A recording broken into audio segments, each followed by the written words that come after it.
Ertugrul Ghazi 13ویں صدی کے Anatolia کی تاریخ سے ماخوذ ایک عظیم الشان داستان ہے۔ ایمان، انصاف اور محبت کی روشنائی لکھی کی کہانی، جس نے اپنی ثابت قدمی اور جرت سے نہ صرف اپنے قبیلے بلکہ تمام عالم اسلام کی تقدیر بدل ڈالی۔ اوغوز ترکوں کے خانہ بدوش کائی قبیلے کو ایسے وطن کی تلاش تھی جہاں ان کی نسلیں پروان چڑھ سکیں۔ پچھلے ایپیسوڈ میں ہم نے دیکھا کہ ارطغرل اور گندوق ناصر کو قید کر کے قبیلے لے کر آ جاتے ہیں۔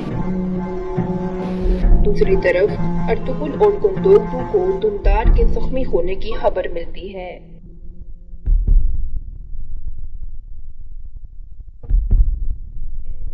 کرتوگلو سلیمان شاہ کے ساتھ اس کے خیمے میں تلخ کلامی کرتا ہے۔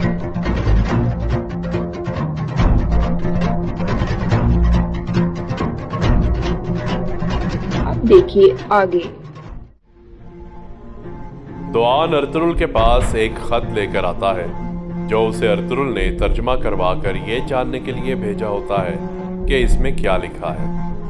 تو دوان اسے بتاتا ہے کہ اس خط میں پیغام ہے کہ امیر العزیز حلیمہ سلطان کو زبردستی جنگل میں شکار پر لے کر جا رہا ہے۔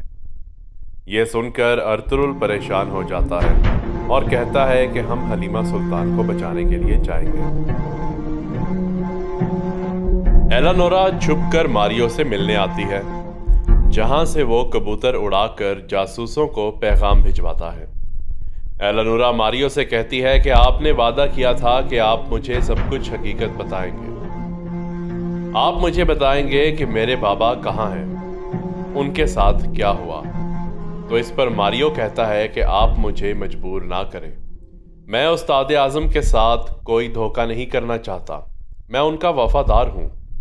تو اس پر ایلانورا کہتی ہے کہ آپ نے مجھے اپنی بیٹی کہا ہے، اگر آپ واقعی مجھے اپنی بیٹی سمجھتے ہیں تو آپ مجھے میرے بابا سے ضرور ملوائیں گے۔ یہ کہہ کر ایلانورا وہاں سے چلی جاتی ہے اور ماریو پریشان ہو جاتا ہے۔ ابن العربی کے ساتھ ان کے باقی تمام بزرگان بارگاہ میں بیٹھے ہوتے ہیں اور پریشانی سے ابن العربی کو بتاتے ہیں کہ کس طرح ناصر نے ان کے ساتھیوں کا قتل کیا۔ تو اس پر ابن العربی فرماتے ہیں کہ کوئی مسلمان اپنے دوسرے مسلمان بھائی کا اتنی بے رحمی سے قتل نہیں کر سکتا جب تک کہ اس نے کوئی جرم نہ کیا ہو۔ ہمیں ابھی صرف اپنے اللہ کی رضا کی خاطر صبر کرنا ہے اور انصاف کا انتظار کرنا ہے۔ کاراتوئیگر چھپ کر افسن پاشا سے ملتا ہے اور اسے کہتا ہے کہ نعمان اب ریاست کی بقا کے لیے خطرہ ہے۔ میں نے تمہیں پہلے بھی کہا تھا کہ ہمیں اسے قتل کر دینا چاہیے، لیکن تم نے میری بات نہیں مانی۔ اب دیکھو وہ کیسے امیر العزیز کے ساتھ مل کر بغاوت کر رہا ہے۔ تو اس پر افسن پاشا سوچ میں پڑ جاتا ہے اور کہتا ہے کہ اب ہمیں واقعی کچھ کرنا پڑے گا۔ دوسری طرف قبیلے میں جرگہ بلایا جاتا ہے اور تمام سرداران جمع ہوتے ہیں۔ کرتوگلو سب کے بیچ میں تمام سرداران کو بھڑکاتا ہے کہ ہم لوگوں کو امن چاہیے، ہم نے اب تک اتنی قربانیاں صرف امن کی خاطر دی ہیں، مگر ارطغرل نے ہمارا سارا امن تباہ کر دیا۔ ایک شہزادی کے پیچھے وہ شہزادے سے دشمنی کر بیٹھا۔ اتنے میں وہاں امیر العزیز کا سپاہی آ جاتا ہے۔ جب وہ اندر داخل ہوتا ہے تو سب اسے دیکھ کر پریشان ہو جاتے ہیں۔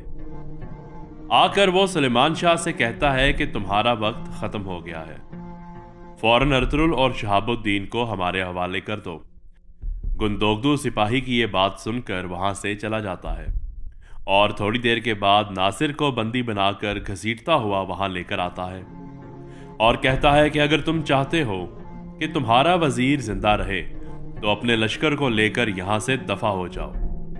اور پھر ناصر اسے اشارہ کرتا ہے کہ یہاں سے چلے جاؤ، تو وہ وہاں سے چلا جاتا ہے۔